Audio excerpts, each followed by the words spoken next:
esse nobre exercício, mas não é o meu caso. Respeito a todos, não tem problema. Agora, falando sério, hoje, Covid.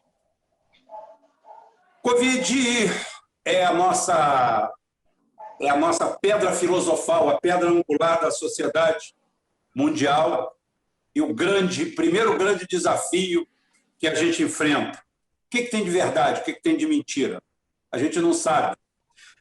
Eu venho do ramo de petróleo e no petróleo... Vem cá, vem terceiro aqui, bota a cara aqui. Botou o bigode, está sem bigode, pronto, 2 lá, 1 aqui. Fecha, sai fora. Você disse da sua boa fama, mas você não era da turma ruim? Eu sou da turma péssima. Então, é o primeiro grande desafio. A gente não sabe... Vai, vaza. Tchau, fecha. É o seguinte, o grande desafio, desculpem essa falha técnica, como diria o Cid Moreira, né? A Globo tem falha técnica, que é falha familiar. Mas é o primeiro grande desafio da humanidade que a gente passa, depois, talvez, da Segunda Guerra Mundial, que nós não vivemos. Inclusive, hoje, eu, à tarde, estava assistindo um filme, inclusive as crianças aí, quem quiser assistir, é só pegar o meu YouTube, pegar a senha e assistir, que está pago durante 48 horas, que é um filme chamado Metido em Encrencas, e fala exatamente sobre uma turma, uma equipe que vai treinar num campo para a Segunda Guerra Mundial. É muito legal, muito bacana. O filme tem uma mensagem fora do comum. É um filme de guerra que não é de guerra. É muito legal, chamado Metido em Encrencas, é de 88. O título é péssimo, ridículo, mal feito. Eu esqueço o nome em inglês dele, mas é a maior idiotice. Foi um dos títulos mais mal convertidos da história do cinema aqui para o Brasil, mas vale a pena. Houve esse desafio, e você, quando vê o filme, você vê que a guerra foi disputada por crianças, né? Garotas de 18, 19, 20, 21 anos que lutaram aquela guerra, e como morreram aos milhões. E a gente nunca passou por nenhum grande desafio. E o primeiro grande desafio que a gente passa é isso aqui. A gente não sabe o que está acontecendo. O que vai vir disso aí? O que tem de verdade, o que tem de mentira? A doença é uma verdade, a origem dela é um mistério. O grau de letalidade é baixo. Inclusive, eu fiz um editorial que eu passei para o Caio Castro para dar uma depurada, talvez botar no puro sangue. Tá? E o Brasil chega na década de 20 do século XXI sem lembrar de onde veio e sem saber para onde vai. Somos uma nação totalmente desorientada, governada por demagogos oportunistas e outros elementos da mesma estilo. Difícil saber quem é pior, quem é mais danoso a essa terra tão boa, mas tão mal habitada. Haja vista que os governadores e nossos governantes vêm do latissenso, do senso comum, das pessoas comuns, que pensam da mesma forma.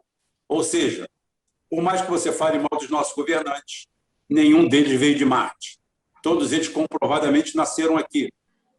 Viveram nas nossas ruas, viveram nas nossas praças, andaram com os nossos filhos, e todos eles andaram juntos e vivem juntos. Vieram daqui, não vieram de fora, comprovadamente. Não vieram nem de outro país, nem de outro planeta, vieram daqui. Temos um governo denunciado como fascista, genocida, por uma oposição baseada na New Left, identitária, onde encontramos de tudo nessa oposição, menos caráter e honestidade. A luta pelo poder e a tentativa de aplicar um golpe é imensa. Criar uma narrativa de que o governo central é uma central de genocídio, é uma fábrica, é um cemitério de mortos. Essa talvez seja a forma mais desleal e desonesta que eu já vi de fazer política nos últimos tempos. Suplanta talvez a prisão do Lula e todo o processo que houve por trás do Sérgio Moro, porque é difícil você aguentar tanta manipulação, tanto mau caratismo. Bolsonaro parece alguém totalmente perdido. Ele fala corretamente, às vezes, em voltar a trabalhar, em voltar a ter empregos, em voltar a ter renda no país destroçado por um vírus, que não foi ele nem nenhum brasileiro que criou. Porém, todavia, contudo, no entanto, mantém o timão da economia do país alguém que só distribui a riqueza para um pequeno e seleto grupo, estrangeiro ou nacional, mas só da especulação. Paulo Guedes, esse sim, é um fascínio, um canalha, um genocida socioeconômico, um fabricante de miséria, um fabricante de Uber e iFood, de gente no limiar da indigência econômica, brigando e lutando por migalhas, enquanto o grosso da nossa riqueza vai para outros cantos. Porém, isso não tira a essência que a nossa oposição hoje também seja canalha e corrupta, e que luta, como eu sempre digo, por Brasília, pelas benesses, pelas ONGs, pelas autarquias, e não por um Brasil mais equânime, mais justo. Haja vista que esse amontoado de oportunistas e aproveitadores se apegam única e exclusivamente à oportuna Covid e se esquecem da miséria que o nosso povo está mergulhado diante de uma grande crise econômica, um pouco inercial, um pouco fabricada. A Covid hoje é uma pandemia, ninguém nega isso. Também não se nega que é um vírus de baixíssima letalidade, porém de grande contágio, e que sua expansão pelo planeta é totalmente assimétrica, fugindo de todos os padrões medianamente aceitáveis. Isso é uma verdade. Países que praticam o lockdown têm alto nível de contágio. Outros que não praticam nenhum tipo de controle, o nível de contágio é baixíssimo. Uma palavra eu deixaria os especialistas. Eu tenho minha tese, mas eu sou mecânico, não sou médico. Portanto, nesse ponto, eu dou ponto para o Bolsonaro, de não querer parar com tudo isso. Por que ponto para o Bolsonaro, Rubem? Você pode me perguntar. Ponto para o Bolsonaro porque nesse inteirinho ele se mantém fiel às suas convicções, que também são as minhas, em alguns pontos que convergimos.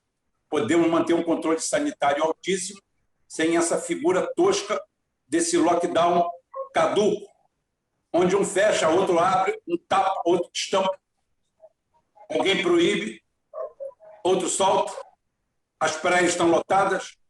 O Brasil é um lugar que existe muito índio, mas, infelizmente, também tem cacique demais. Nossos caciques vestem togas, são vereadores, são prefeitos, são deputados estaduais, são deputados federais, são procuradores, são governadores. São uma colcha de retalho imensa. Numa situação onde muitos se revestem de autoritarismo. Um amigo meu estava falando o caso de uma guarda municipal de não sei aonde, me foge agora a memória, tá? Acho que foi o Chico que falou do autoritarismo da guarda municipal em contraponto à complacência da polícia militar. Quem vive no mundo real, no mundo do dia a dia, sabe que, lamentavelmente, essas guardas municipais que existem por aí têm alguns bons servidores, mas muitos deles, na prática, parecem PMs frustrados, alguém que não conseguiu entrar para PM e virou guarda municipal e, às vezes, acha que pode usar truculência, né? E, sobre a Covid, a gente pode falar que houve, sim, e há no país uma grande empresa chamada Covid SA. Ela dá frutos, existem vários desvios, a Polícia Federal não está dando conta do trabalho. Isso tem muito mais a ver com nós mesmos, do que com as políticas e com as diretrizes. Os nossos ladrões são ambidestros. Eles roubam com a direita e roubam com a esquerda. Lula, no momento, se mostra um verdadeiro oportunista demagogo, tentando desestabilizar um governo que foi mal ou bem eleito.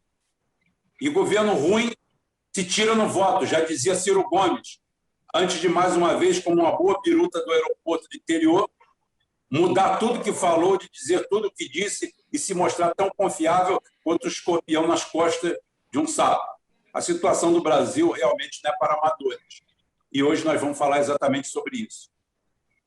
Vamos falar um pouco de como chegamos até aqui, como descemos tão baixo, porque temos políticos tão ruins, essa parte me cabe, porque somos dessa forma, dessa maneira. Será que não tem solução para a gente? Ou será que somos apenas uma história repetida? Hoje vocês vão conferir isso falando sobre a pandemia aqui entre a gente. Um papo aberto, tá? O Vitor vai falar um pouco da área médica, porque a Covid é uma velha conhecida da veterinária. Todos os processos de vacinação no Brasil, nos últimos 20 anos, se não me engano, são conduzidos por veterinários, que entendem mais disso do que de médicos. Tá? E vamos também dar uma pincelada econômica com o Rubem, meu outro filho. Hoje é uma corja, hoje a quadrilha está toda aqui, formação de quadrilha, tá? Porque tem um menor aqui, a gente ainda incluiu um menor, que acabou de entrar aqui. Então, o papo nosso é esse. E antes de acabar, para não dizer que não falei de flores, um programinha para a semana aí, com o Rogério, Anita Bilian e com Felipe Quintas. Rogério já confirmou. Quinta-feira, provavelmente, eu, Rogério e Felipe Quintas vamos falar da pernada que Putin está dando no mercado internacional, porque a Rússia deve deixar de usar o dólar e o sistema de pagamento do Ocidente. A Rússia vai puxar a China e vão implodir o BIS na Basileia, o Banco Internacional de Pagamentos, a sustentação do dólar pós-Bretton Woods, o que fez do dólar a moeda e o que fez o euro da segunda moeda, uma sempre revezando com a outra em pagamentos internacionais. Parece que a Rússia chutou o pau da barraca depois do que o Biden foi falar merda. O Biden provocou a onça com a vara curta e o Putin não responde direto na lata. Ele responde por atos e gestos. O primeiro parece que